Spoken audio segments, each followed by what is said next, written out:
been saying it for years. My grandma's house is haunted. But every time I mentioned it, I got the same dismissive response. Nobody's died here, so how could it be haunted?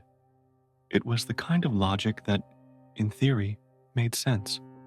No tragic history, no old cemeteries nearby, nothing to pin the eerie feelings and strange occurrences on. So, when I tried to explain the things I saw and heard, I was met with eye rolls and skepticism.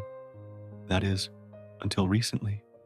Now, family members are starting to notice odd occurrences too, and they're turning to me with wide eyes, asking if I still believe the house is haunted. When my mom brought it up the other day, I just gave her that look. Really? As a kid in elementary school, I often saw things that I couldn't quite explain. It was usually when I was playing alone or just minding my own business. I'd catch glimpses of shadowy figures peeking over the ledge on the second floor.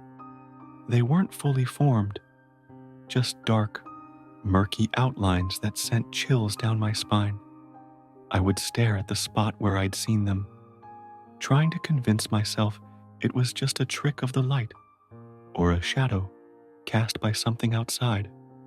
But even as I told myself these things, I couldn't shake the feeling that I was being watched. Maybe I was just a kid with an overactive imagination, but it sure felt real. Fast forward to high school, and I started to question my sanity. By then, I had heard enough about mental illness to know that hearing voices or seeing things that weren't there could be a sign of something serious, like schizophrenia. The thought terrified me. One night, as I was prepping for bed in the bathroom, I was lost in my thoughts when a voice cut through the silence. "What are you doing?" It was so sudden, so clear, that I almost dropped my toothbrush. I flung open the door, half expecting to find my grandma playing a trick on me. But there she was, fast asleep on the couch. And believe me, she's not one to move quickly. I stood there for a moment, my heart racing, trying to convince myself that I had imagined it. I tried to shrug it off and headed to sleep on the living room couch. But as I lay there, staring at the ceiling, trying to calm my racing mind, I heard it again.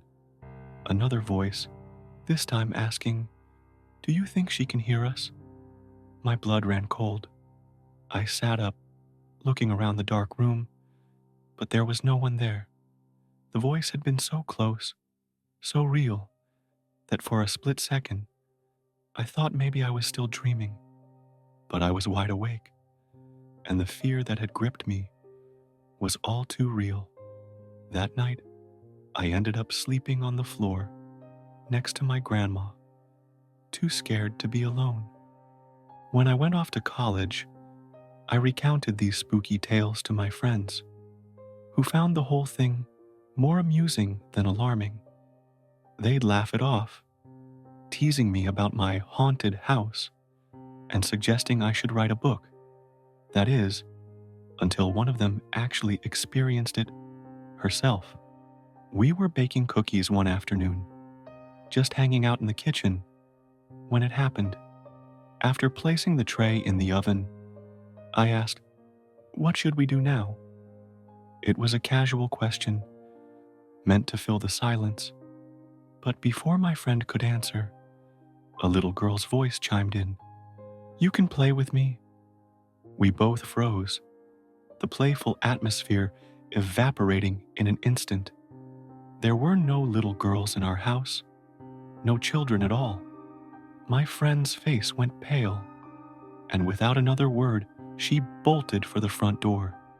She was out of there faster than you can say ghost, phoning her dad for an immediate pickup. Sorry, Caitlin. I guess ghost stories aren't so funny when you experience them firsthand.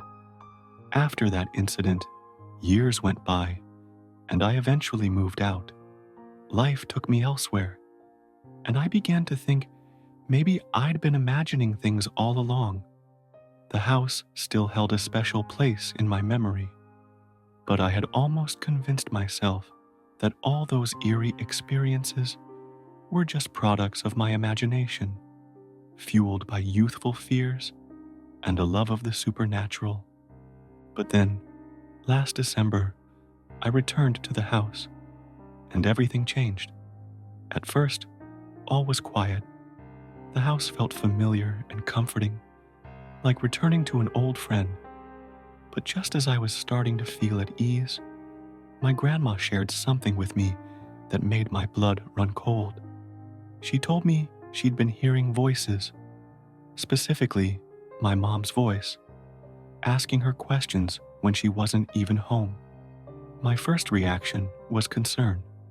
Grandma was getting older, and I worried that these could be signs of dementia. Determined to rule out anything dangerous, I brought a carbon monoxide detector, just in case there was a logical explanation for what was happening. That's when my sister dropped a bombshell. She'd been hearing voices too. The voices would call her name, and when she responded, no one was there.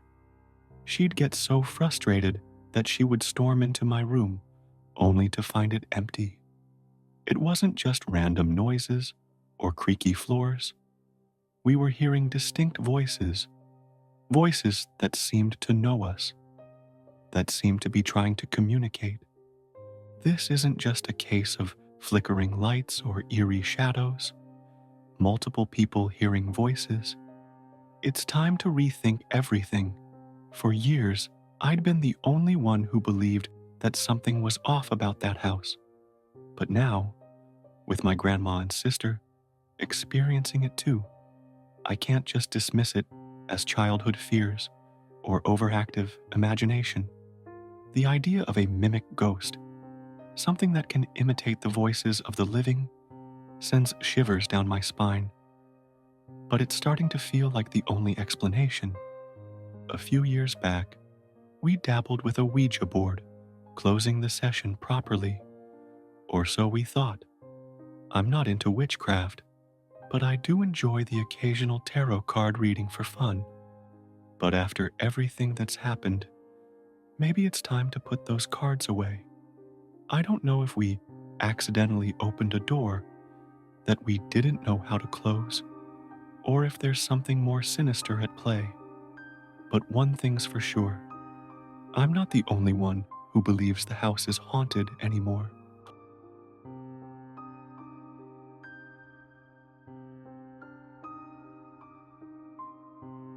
Hey everyone, buckle up, because I've got quite a tale for you. Over the past 2 weeks, my boyfriend and I have been experiencing some seriously eerie occurrences in our house. Events so bizarre, I'd have dismissed them as hallucinations if he hadn't witnessed them too. And get this, as I'm typing this, the morning news just started blaring out of nowhere, even though the only device on was my phone. Meanwhile, my cat's on high alert, staring down something invisible. It all started about 2 weeks ago. We were just walking back to our room after heating up some leftovers from our anniversary dinner. As we approached my door, down this long hallway, we heard something utterly chilling. A deep, loud, guttural growl. It sounded like something out of a sci-fi movie, maybe a werewolf. We bolted back to the kitchen, hearts racing. We thought maybe the TV had unpaused itself. We were about to watch Hereditary, but when we mustered the courage to check, it was off. We were on edge the rest of the night. A few days later, things escalated. I have this Lightning McQueen alarm clock I picked up from Goodwill. It's just a quirky room decoration because it's never worked. That night, after the unsettling events earlier in the week, we hesitated at the door. Using a Bluetooth app, I turned on the lights because there was no way we were walking into a dark room after what happened. My boyfriend, half joking, started taunting the air. challenging whatever might be there. The moment we sat down, the Lightning McQueen clock burst to life, spouting random phrases and noises from cars. Remember, this clock hadn't worked for the 2.5 years since I'd bought it, and the batteries, original from when I first got it, were ancient.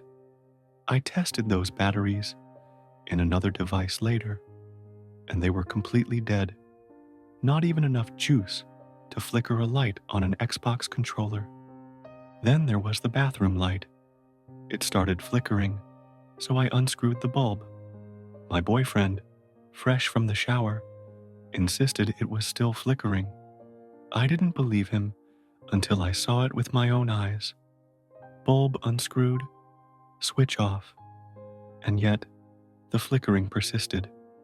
Our JBL Charge 4 speaker, which isn't the type to turn on easily, activated by itself, sitting right where the haunted clock had been. And just yesterday, 2 paintings flew off the walls. The first time it happened, I was alone, which was spooky enough. But when the second painting crashed down just minutes after my boyfriend came home, and I told him about the first, even he couldn't deny something strange was happening. We've also noticed cabinets opening and shutting on their own, and items moving from where we left them. I've searched high and low for missing items, only for them to appear right after I give up looking. Nothing in our routine has changed to invite this flurry of paranormal activity, except for one thing. I recently moved my grandma's ashes from my mom's room to my drawer. But a growl? That doesn't sound like my grandma. Anyone have any ideas? Because we're stumped and a little freaked out, to be honest.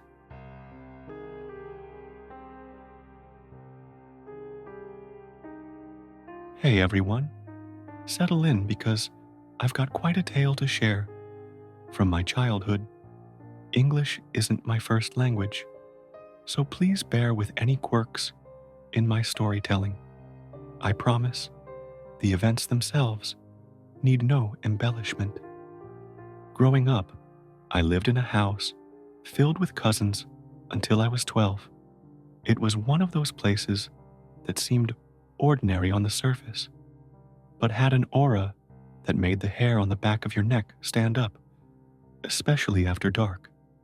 This house, it was something else. My first bizarre experience happened right in my own room. I was lounging, watching TV, when suddenly the old wooden dresser in our hallway started making a racket.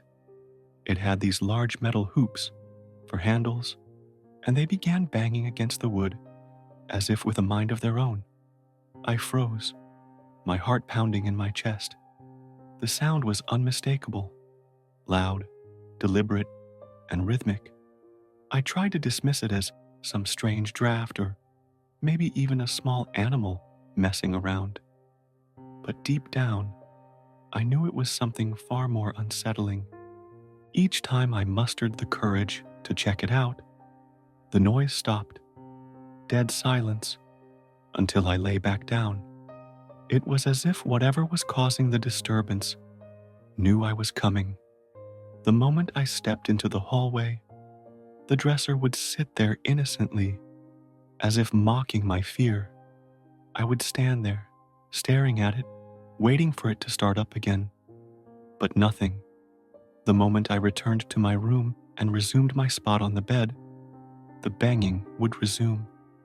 It freaked me out. And no, it wasn't my siblings or cousins pranking me.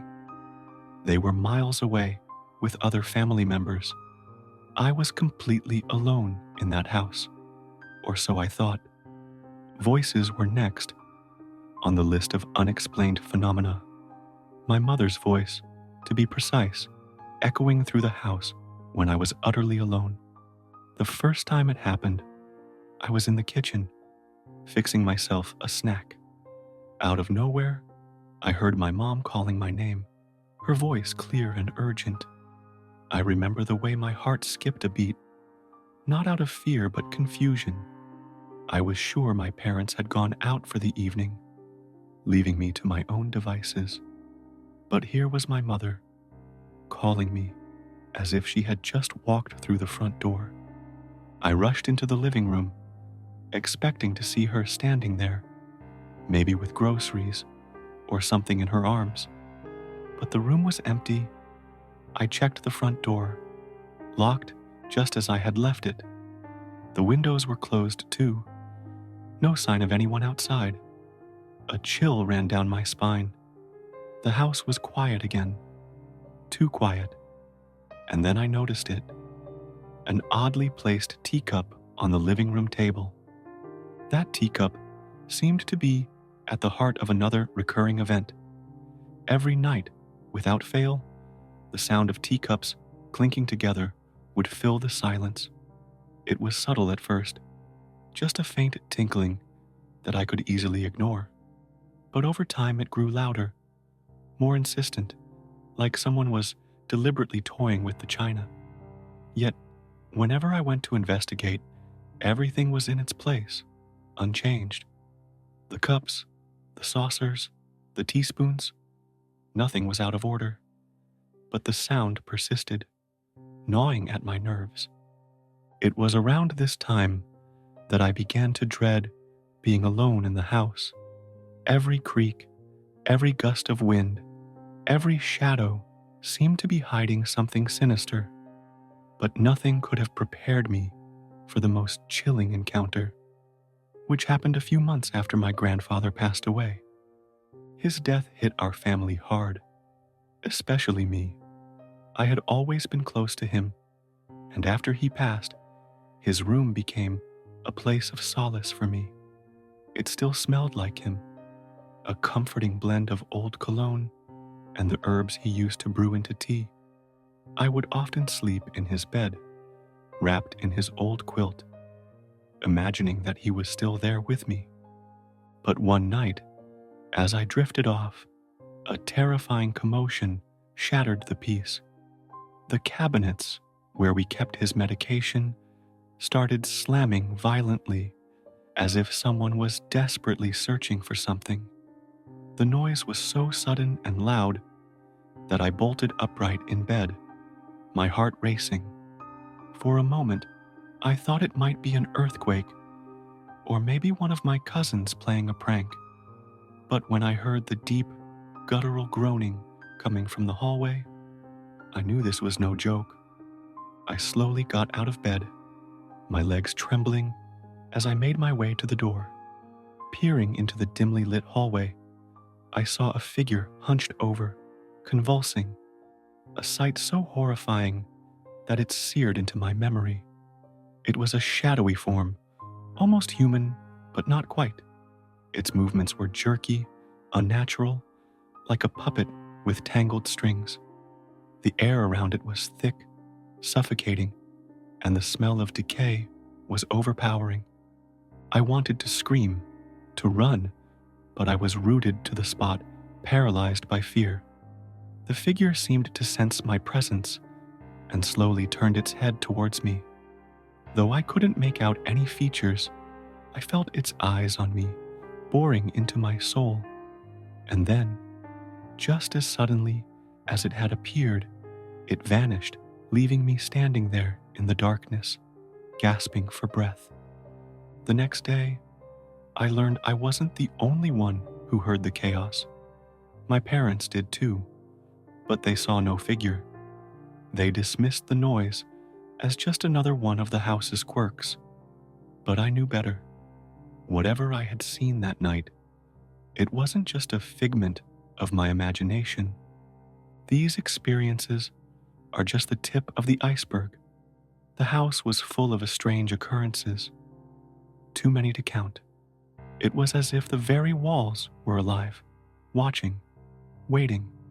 And though we eventually moved out, the memories of that place have stayed with me, haunting my dreams. If you're curious, I might share some texts from my cousins who've had their own eerie encounters in that house.